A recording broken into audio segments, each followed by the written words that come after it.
باپ کی birth day پر بیٹی اپنے والد کو کال کرتی ہے اور کہتی ہے کہ بابا جلدی گھر آؤ، میں نے آپ کے لیے گفٹ پیک کر کے رکھا ہے اور آپ کو گفٹ دینا ہے۔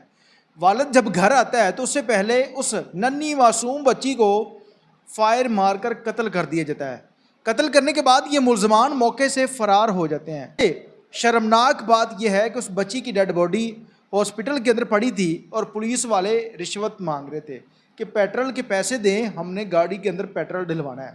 یہ کوئی عام شخص نہیں بلکہ مرید کی میں پریس کلب کا جو چیئرمین تھا اس کی بیٹی تھی، اور اس کے بعد بڑے خوفناک انکشافات ہوتے ہیں اور اس واقعے کے پیچھے اصل کہانی کیا تھی، تمام تر تفصیلات اس ویڈیو کے اندر آپ لوگوں کے ساتھ شیئر کریں۔ آپ دیکھ رہے ہیں میرا ڈیجیٹل چینل، میں ہوں آپ کو میزبان عمیر علی۔ ناظرین، ظالموں کے خلاف آواز اٹھانا ایک صحافی کے لیے وبال جان بن گیا۔ اس کی ننھی معصوم بچی کو خوفناک طریقے سے قتل کر دیا گیا۔ قتل کی یہ واردات مرید کی کے اندر پیش آئی، جس میں مرید کی میں موجود پریس کلب کا جو چیئرمین ہے اور اس چیئرمین کی بیٹی جس کا نام ابی ہے اور عمر تقریباً 5 سے 6 سال ہوگی، اس ننھی معصوم بچی کو قتل کر دیا گیا۔ قتل کرنے والے ملزمان کون تھے ابھی تک پولیس پتہ نہ چلا سکی۔ اس کے بعد پولیس والے کہتے ہیں کہ یہ بڑی خبریں لگاتا تھا، کسی کے خلاف خبر لگائی ہوگی اور اس نے آ کر اس کی بیٹی کو قتل کر دیا ہوگا۔ شیخ شاہد نام ہے اس شخص کا، جو کہ رو رہا ہے اور پولیس سے ہاتھ جوڑ کر ریکویسٹ کر رہا ہے، تمام امت مسلمہ سے ریکویسٹ کر رہا ہے کہ اس کی بچی کو انصاف دلوایا جائے۔ وہ شخص کہتا تھا کہ میری بیٹی میرے ساتھ سوتی تھی، میری برتھ ڈے تھی اور مجھے فون کر کے کہہ رہی ہے کہ بابا آپ گھر آئیں، آپ کے لیے سرپرائز ہے، آپ کو گفٹ دینا ہے۔ لیکن جب باپ گھر آیا تو ایسا گفٹ ملا کہ وہ بچی اس دنیا میں نہیں تھی، وہ رخصت ہو چکی تھی۔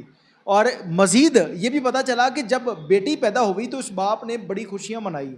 اکثر اوقات جب کسی فیملی کے ہاں بیٹے کی پیدائش ہوتی ہے تو والدین خوشیاں مناتے ہیں، اگر بیٹی کی پیدائش ہو تو وہ غم زدہ ہو جاتے ہیں، لیکن بیٹیاں تو رحمت ہوتی ہیں۔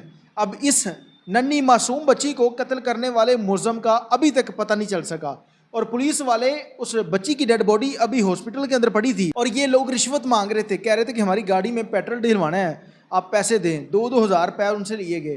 وہ صحافی جو ایک وقت میں لوگوں کی مدد کرتا تھا، لوگوں کو انصاف دلواتا تھا، اگر کسی کے ساتھ کوئی ظلم زیادتی ہو جاتی ہے جہاں پر پولیس والے بات نہیں سنتے تو لوگ میڈیا پر آ کر اعلیٰ حکام تک اپنی آواز پہنچانے کی خاطر میڈیا کی طرف آتے ہیں، میڈیا والوں سے ریکویسٹ کرتے ہیں، اور اس طرح کے بہت زیادہ کیسز ہم نے دیکھے ہیں کہ جو میڈیا پر ہائی لائٹ ہوتے ہیں اور اس کے بعد اس کے اوپر فیصلہ فی الفور ہوتا ہے اور ملزمان کو سزا بھی ملتی ہے۔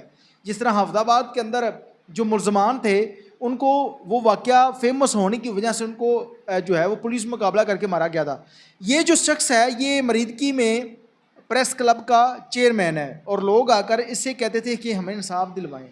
آج ایک وقت وہ ہے کہ جب یہ شخص لوگوں کے آگے ہاتھ جوڑ رہا ہے، رو رہا ہے کہ مجھے انصاف دیا جائے، میری بچی کے قاتلوں کو ڈھونڈا جائے، اور وہاں پر پولیس کیا کہتی ہے، کے خلاف کوئی خبر لگائی ہوگی اور اس نے آ کے اس کی بیٹی کو مار دیا ہوگا۔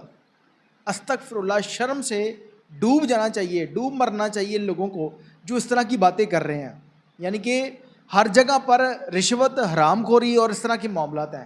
میں تمام کے تمام پولیس والوں کو غلط نہیں کہہ رہا، اس میں بہت اچھے لوگ بھی ہیں جو اچھا کام کرتے ہیں، ان کو اپریشیٹ بھی ہم لوگ کرتے ہیں، اور وہ لوگ اس قابل ہیں، لیکن اس میں کچھ کالی بھیڑیں بھی موجود ہیں جو اس طرح کی سوچ رکھتی ہیں، جہاں پر صرف ان کو پیسہ نظر آنا چاہیے، پھر وہ وہاں پر کام بھی کرتے ہیں۔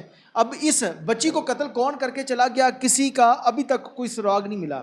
پولیس تمام تر معاملے کے اوپر پولیس کو چاہیے کہ وہ انویسٹیگیٹ کرے اور اس صحافی کی بیٹی کو اور اس کو انصاف دیا جائے۔ اس ننھی معصوم بچی کو قتل کرنے والے درندہ صرف انسان کو نشان عبرت بنایا جائے۔ دیکھتے ہیں کہ پولیس اس پریس کلب کے چیئرمین کو انصاف کیا دیتی ہے۔ اس کے ساتھ اپنے میزبان عمیر علی کو اجازت دیجیے اور دیکھتے رہیے میرا ڈیجیٹل چینل، اللہ نگہبان۔